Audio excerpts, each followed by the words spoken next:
Efter 8 år som topchef for Carlsberg er Cees Hart ved at slutte af her i Carlsberg byen, hvor jeg befinder mig i dag.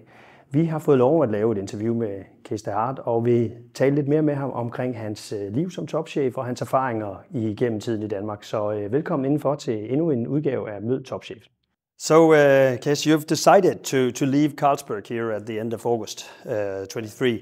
Was that part of your original plan when you came here in 2015 to take 6, 8, 10 years, or what plans did you have when you came here?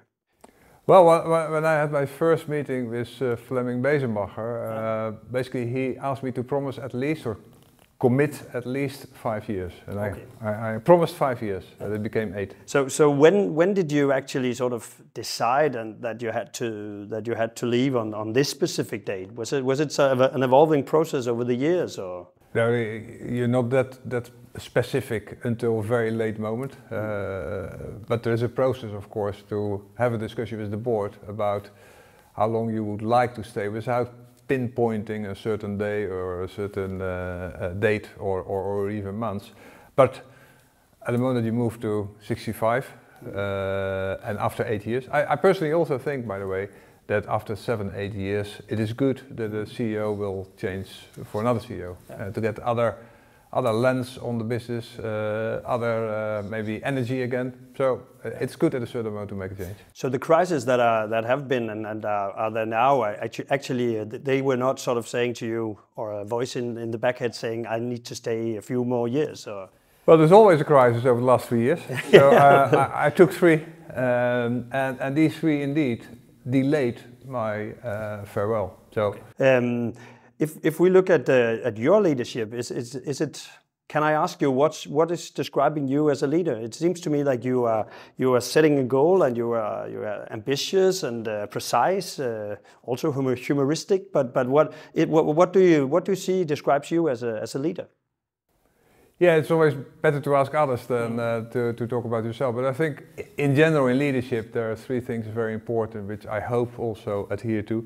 That you have people that really are able to analyze the business well in terms of where you at this moment of time. That they're also able to articulate where do we want to go to, and have the kind of energy to pass on to people so that they follow you to that goal. So to move from A to B is, I think, what you want to do in a business, whether it's business or in sports or whatever. But it is important to analyze it, put a vision in place, and get people energized to follow you on your mission. Okay, so that's the 3 sort of the 3 things. If we look at the younger generation of leaders, and you work with a lot of them, what's your impression of the new leaders and their strengths? What do you see? Yeah, there are many articles written about new leadership, but if you go back over the last 2,000 years, it is about understanding where you are, articulating where you want to go to, and getting the energy from people. And whether that is 100 years ago or 50 years ago, 10 years ago, or in the coming 50 years, frankly it's the same in my view. Okay. Obviously, they have different capabilities. They're more digitally, let's say, trained, experienced, these kind of things. So a lot of competency come where you really can make a distinction between, let's say, my generation and other generations. But in terms of the essence of leadership, I don't think there's a big difference. But your advice to a young person that would like to strive for maybe not being the top CEO, but still going forward in leadership, what would your advice be then? Is it just work hard and? Well, yeah, take it step by step, outperform every time, but don't be too focused on the top job. At the end of the day, it's only a job. Every time again. That's right. Looking at Denmark, we tend to say that and be grateful that we have a good C25 sort of index. Sometimes we call it a Danish dynamite even. Do you look at are there any similarities or anything around Danish leadership that you can see that Denmark have done good for the last 10, 20 years? Are there anything in specific that comes to mind? Yeah, but longer than that. Okay. I think the fact that you have these foundations is excellent. Okay. Otherwise, there would have been temptation to sell out your jewels to even bigger companies outside Denmark. I think it's fair to say, talking about our own company, that Carlsberg probably would not have been on its own anymore, were it not for the foundation.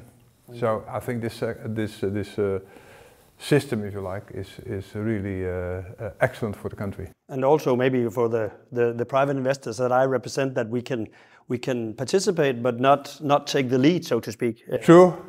You could argue, of course, if it's not on a Danish company, you can have it on an American company or a British company. So allocating your money is in that respect not bound to borders. But however, to your point maybe is, it's nicer to do that closer to home. You get a better feel maybe also as an investor what the company stands for, what the quality of the management is. It's closer by, so I can relate to your point. The investor culture, at least from where I stand, has developed over the years. Have you seen any change in the investor culture since you came in, both with the institutional investors and the private investors, since you came in 2015? Are there any more pressure from the outside, or is it the same from your perspective? Yeah, for what I've seen, there's no real difference from those days and now. Of course, the themes are different. So geopolitics was not on the radar 8 years ago. It's now. So these kind of things, of course, changed, but not so much the mindset of the investor. Okay. In my view. What about, you were talking about a little bit about, all the geopolitical things, and maybe some would say not core business. And I've followed the company, and it seems to me like there have been like the diversity, salaries, Russia, last year, this year it was China.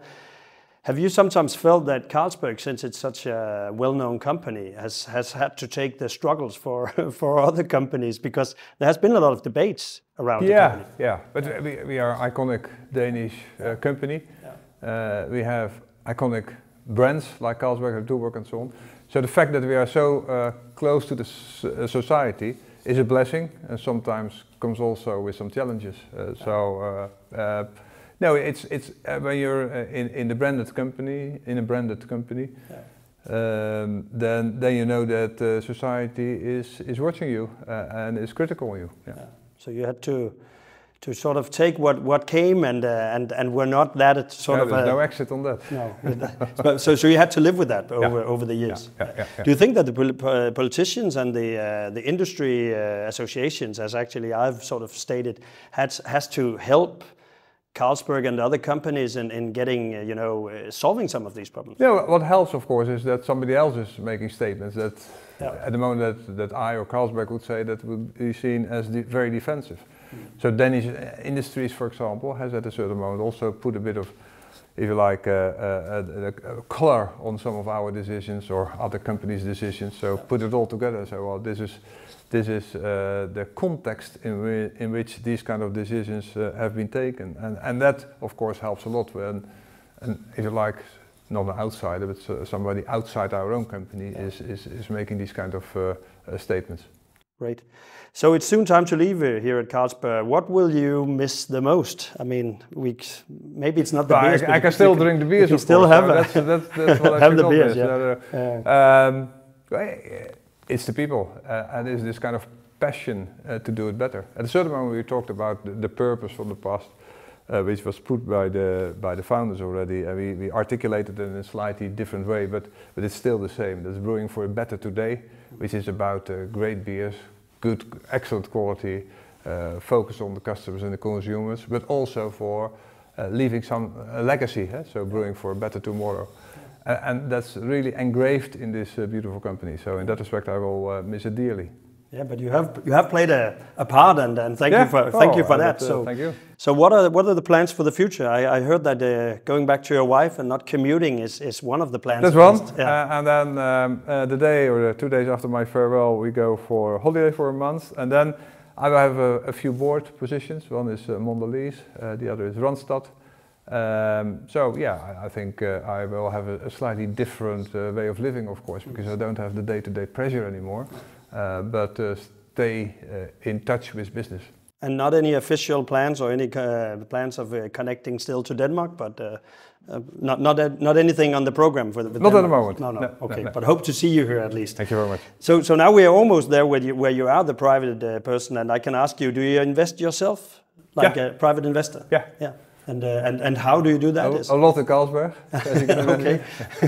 And the rest I will do that via private banking, because frankly in these kind of jobs you better have a bit of a distance, stay out, and focus on the business, and let somebody else focus on my assets, so to say. And you guess that will keep you will keep it that way at No, least? No, I would like to spend a bit more time. It's interesting, of course, but the last 8 years were focused on only one thing: get Carlsberg better. I will make sure that we can send you the magazines, the 9 magazines a year with all the analysts and tips. So, thank you so much, Cees, for meeting me. Nice meeting you. And yeah, good luck in the future. And skål.